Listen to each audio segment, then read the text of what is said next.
преддверии Нового года в Малом зале окружной администрации города состоялась пресс-конференция главы Якутска Сарданы Аксентьевой по итогам года. Одной из главных проблем города Сардана Аксентьева отметила недостаточное финансирование по переданным городу государственным полномочиям, сокращение субвенций, по которым составили более 1,5 миллиарда рублей. Нам говорят о том, что при уточнении бюджета эти суммы нам будут восстанавливать.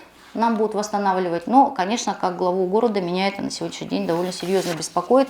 Ну и в том числе, вы знаете, в связи с имеющейся проблемой по вступлению в силу закона о гуманном обращении с безнадзорными животными с 1 января 2020 года, прокуратура города Якутска дала нам разъяснение на наш запрос о том, что действительно прочие работники дошкольных учреждений должны финансироваться из республиканского бюджета. То, о чем мы говорили на протяжении 2019 года всего, и летом нас даже обвинили в том, что мы в строчке бюджета забыли зарплату. Нет, не так, не забыли.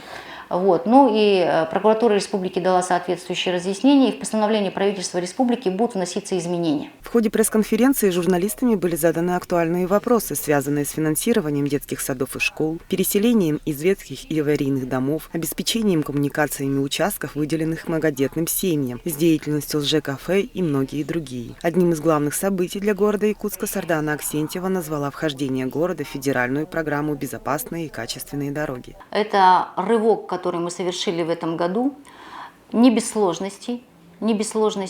Готова ответить почему и как, но тем не менее я думаю, что 25 с лишним километров дорог, практически 26, это довольно хороший объем за последние годы. Я должна сказать, что, конечно, наличие общественного контроля, наличие контроля со стороны ОНФ, наличие контроля со стороны горожан и впервые введенный лабораторный контроль и анализ позволили более качественно провести работы. Но вместе с тем, конечно, мы договорились и с тем же ОНФ, и общественной комиссией о том, что весной мы пройдем еще раз по всем объектам и посмотрим еще раз.